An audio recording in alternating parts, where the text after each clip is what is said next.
Meus queridos, tudo bem com vocês? Vamos aqui brincar um pouquinho com relação à história da química orgânica. Então você que vai prestar vestibular para a Universidade Estadual do Ceará, não pode de anotar cada tópico que eu irei compartilhar com você agora. Beleza aí? Então vem comigo e vamos conversar aqui um pouquinho sobre a história da química orgânica.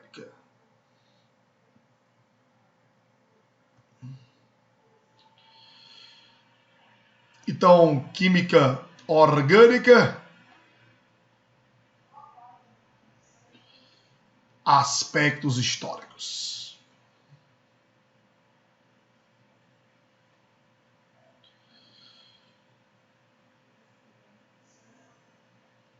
E moçada, vem cá. Quando você fala na história da química orgânica, um primeiro cientista chama a minha atenção. Um cara chamado de Celli.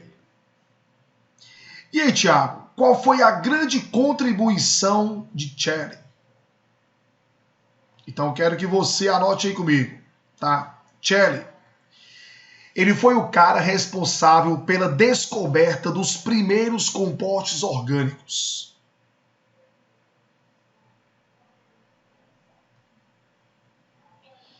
Então, descoberta dos primeiros compostos orgânicos. E aí vamos fazer um estudo com relação a cada um deles?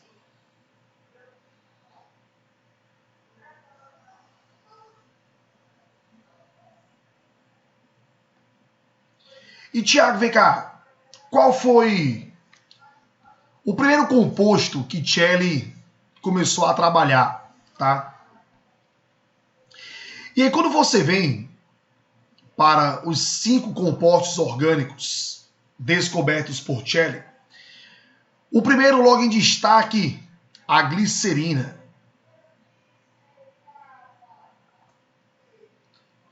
Lembrando que a glicerina, ela recebe outro nome usual, que é o glicerol.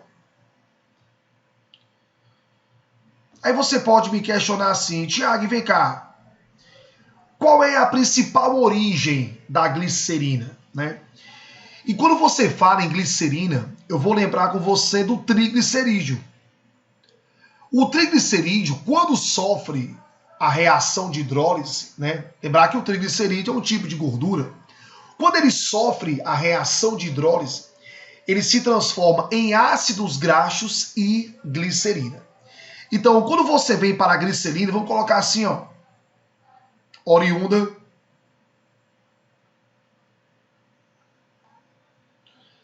da hidrólise.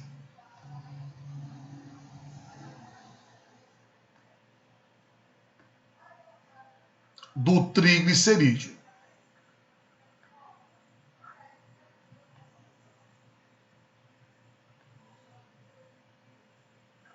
Então, se você montar aqui comigo um esqueminha, já que é uma reação muito importante da bioquímica, vale a pena você relembrar aqui comigo. Ó. Você tem o triglicerídeo,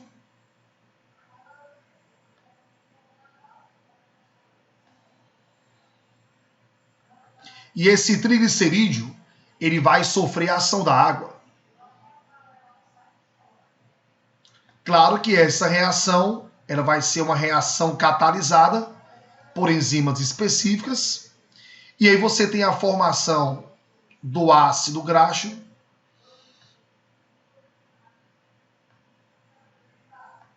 mais glicerina.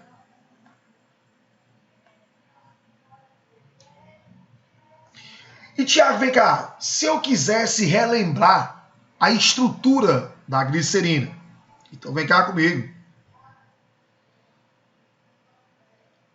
Quando você pega a glicerina, você tem um triol. Então você tem aqui, ó, 3 carbonos, tá? Cada carbono é ligado a uma hidroxila. Uma curiosidade lembrar que você nunca vai ter duas hidroxilas em o mesmo carbono.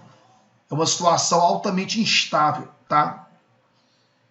Então aqui você tem o que nós chamamos de triol, devido ao fato de você ter 3 hidroxilas. Mas outro ponto que acaba sendo importante, tá? Onde é que você usa a glicerina? Então, uma substância descoberta há tanto tempo, ainda hoje ela é muito aplicada.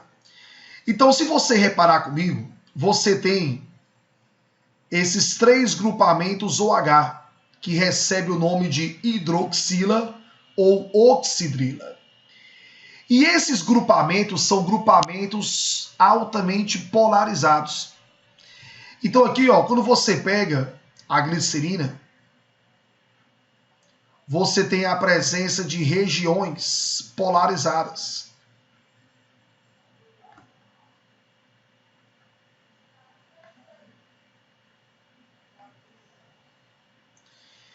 E essas regiões polarizadas têm uma boa afinidade com a água,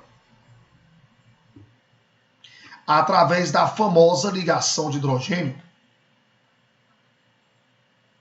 Então você tem uma alta afinidade pela água. Moçada, isso vai permitir algumas aplicações que são importantes. Por exemplo, na parte de cosmético, é muito comum você ter a presença de glicerina. Você tem lá o sabonete glicerinado, né? E pode perceber que esse sabonete glicerinado, ele tem muita dificuldade em rachar. Porque a glicerina, como ela tem regiões polarizadas, ela vai interagir com água e vai manter a umidade no produto. Então o sabonete você vai usando e ele não racha. Já o sabonete para a pele oleosa, ele tem que ser um sabonete sem glicerina. Porque a glicerina tem um aspecto bem viscoso, né? Então o ponto que é bem interessante é que sabonetes para a pele oleosa, eles não têm glicerina.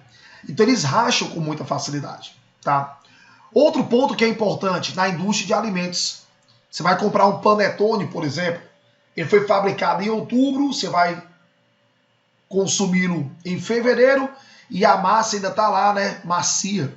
Isso se dá porque na composição daquele alimento você tem a presença de glicerina, que vai manter a umidade no interior do produto.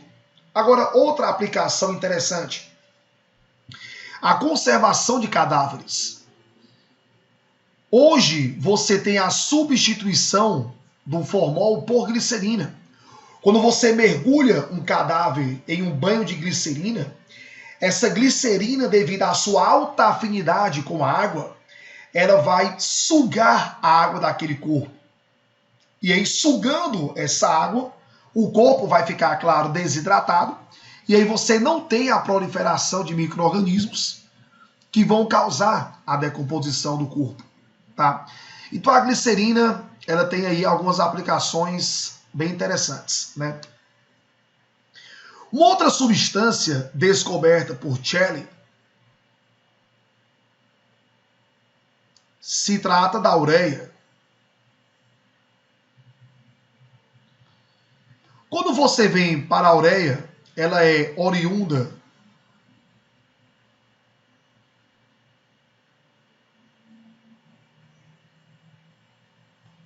das proteínas. Então, quando ocorre o metabolismo de proteína, você tem a formação da ureia. Aí um detalhezinho que é importante. Tiago, como é que seria a estrutura da ureia? A ureia é uma diamida. Titio, que seria uma diamida? Então tá aqui, ó, a carbonila ligada a 2 grupamentos amino.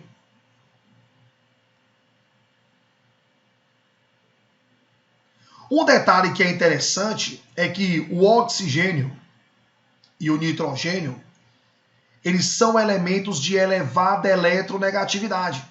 Então, no caso, por exemplo, da ureia, você tem uma molécula polar.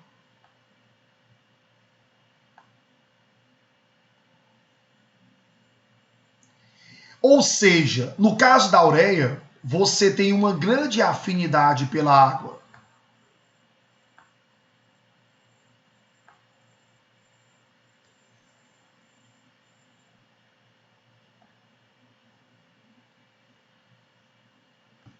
Por isso que a ureia, por exemplo, ela é utilizada na confecção de hidratantes.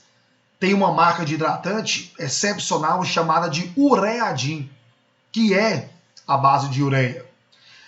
Outra aplicação da ureia se refere a um produto chamado Arla 32. Essa sigla Arla 32 é agente redutor líquido automotivo. E esse 32 se refere ao percentual de ureia no composto. E esse Arla, por exemplo, ele é utilizado por caminhões, por ônibus, para reduzir a poluição. E é bem interessante. A ureia, ela sofre uma reação de hidrólise, quer dizer, a quebra por meio da água, você produz amônia e CO2. E essa amônia, que é o NH3, quando entra em contato com o chamado NOx, que são poluentes liberados pelo motor, ocorre uma reação de óxido-redução, transformando o poluente, que é o NOx, que pode ser o NO, o NO2, tá? Em água e N2. Então tu vai transformar poluentes em não poluentes. Então a ureia, ela é outro produto que tem muita aplicação em nosso cotidiano. Um outro produto, uma outra substância descoberta por Celli foi o ácido lático.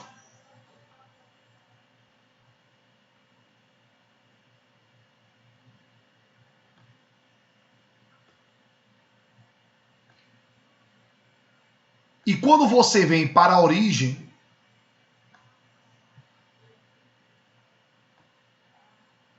ele é oriundo da fermentação lática.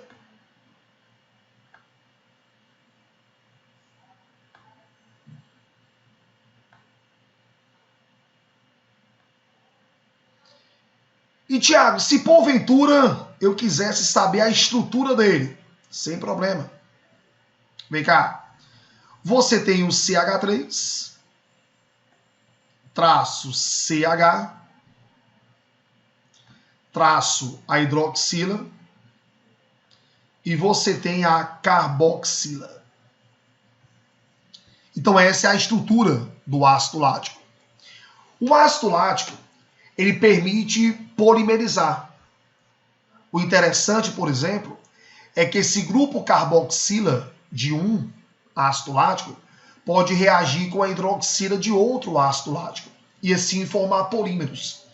E um ponto que é bem interessante é que essa substância é bem antiga, mas ao mesmo tempo vem revolucionando a medicina. Primeiro, fios degradáveis. Então, por exemplo, você vai fazer a sutura de um paciente e aí, antigamente, tinha o lance de você voltar ao médico para tirar os pontos, né? Hoje em dia, você utilizando fios à base de ácido lático, esse estresse não vai ter mais, né? E outro ponto importante é a confecção de órgãos sintéticos, né? Então hoje você consegue aí ter estudos sintetizando órgãos, né, a partir de impressoras 3D, onde a matéria-prima é o ácido lático. Então é um produto que é antigo, mas que vem revolucionar. Uma outra substância bem interessante é o ácido cítrico.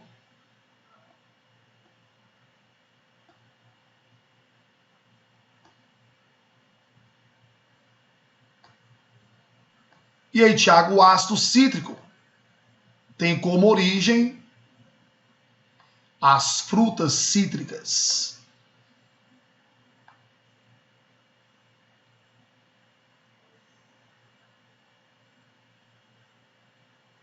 Dominado aí?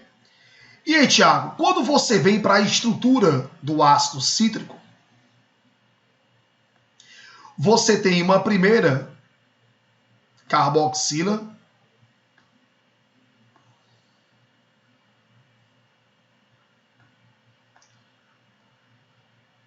você tem uma segunda carboxila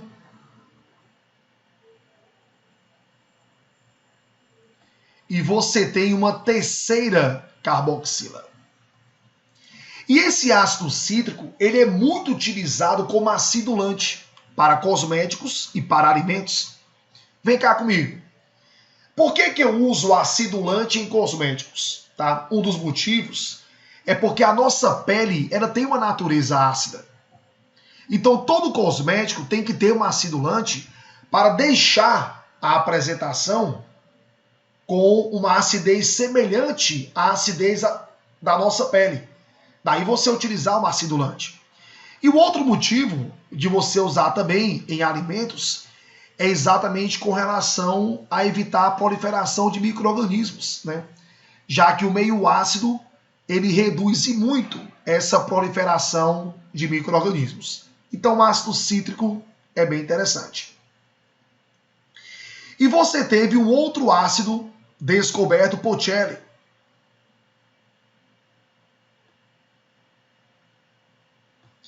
que foi o ácido tartárico.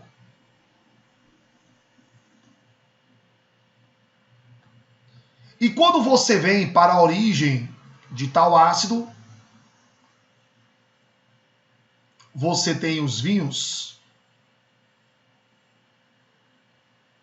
E aí, Tiago, quando você vem para a estrutura do ácido tartárico, você vai ter duas carboxilas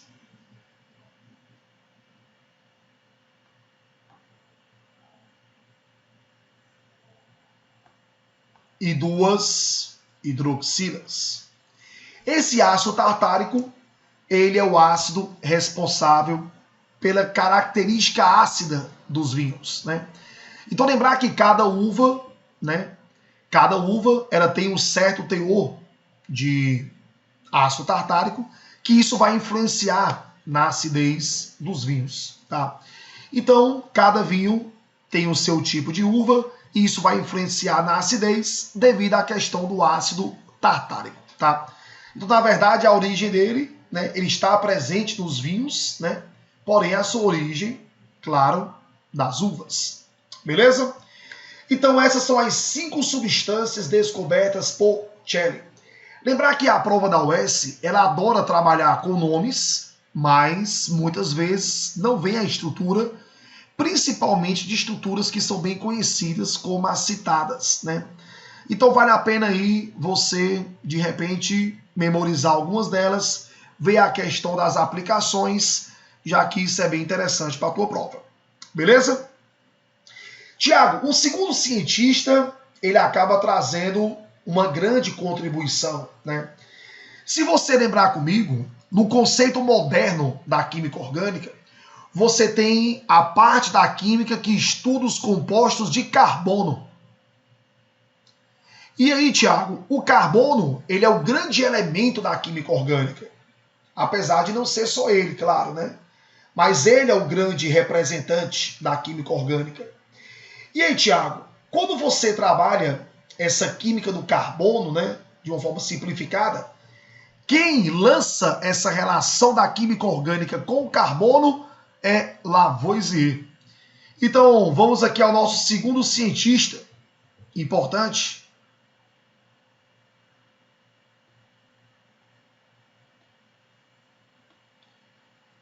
E aí Lavoisier percebe que todos os compostos descobertos por Celli, ele estima a presença do elemento carbono.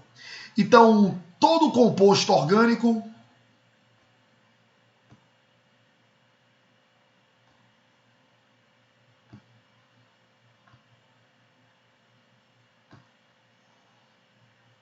possui carbono em sua composição.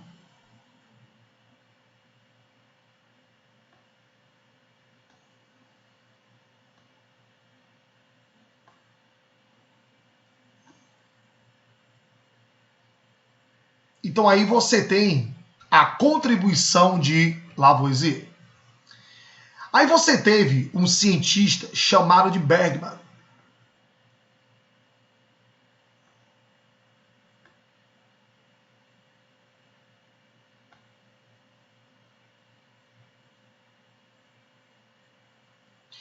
E aí, Thiago Bergman, ele era um grande estudioso da parte de minérios, né? E ele lança o primeiro conceito de química orgânica e química inorgânica, onde ele fala assim, ó, que no caso da química orgânica,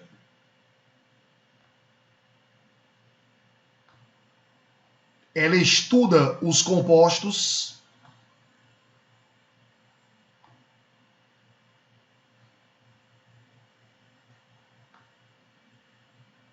oriundos de seres vivos.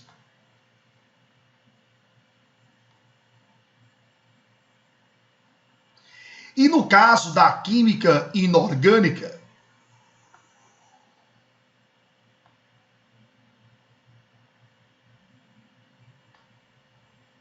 ela estuda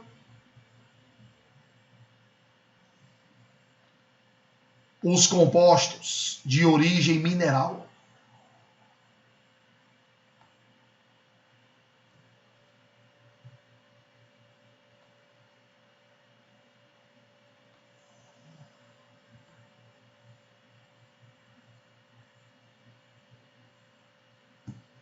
Então Bergman, ele contribui dessa maneira. Aí você tem o que nós chamamos de teoria da força vital, né? E essa teoria foi feita por Berzelius. Então Berzelius ele lança a teoria da força vital.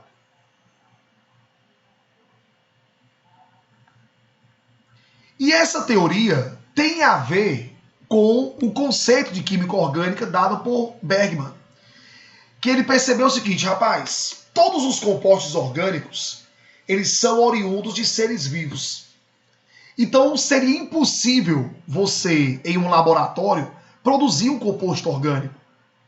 Para produzir um composto orgânico, você tinha que ter uma força de vida para que essa síntese pudesse ser feita. Então a teoria da força vital, ela me fala o seguinte,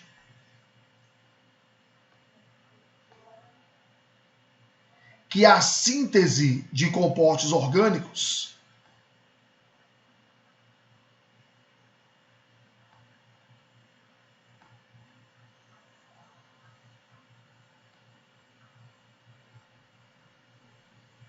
depende de uma força de vida.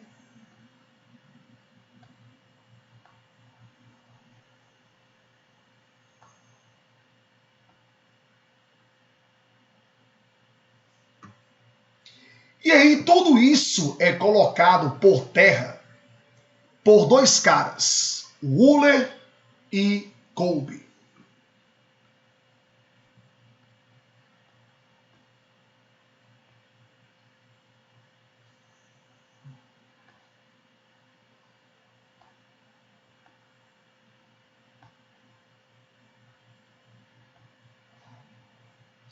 E aí, Thiago, Wöhler e Kolbe, eles desenvolvem dois compostos orgânicos em laboratório. Wöhler produz a ureia. Ele pegou o cianato de amônio,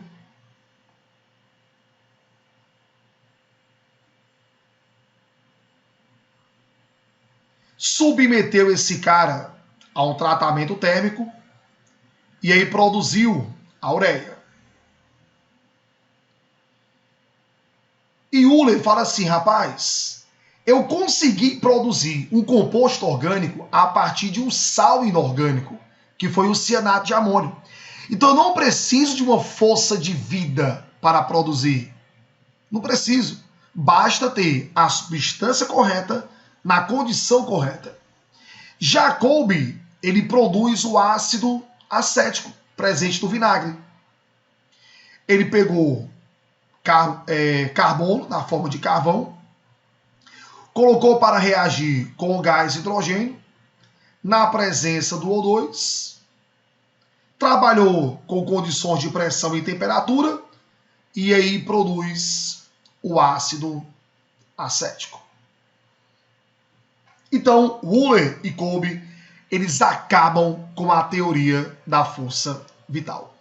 Então, temos aí um breve histórico, né, com personagens importantes com relação à história da química orgânica.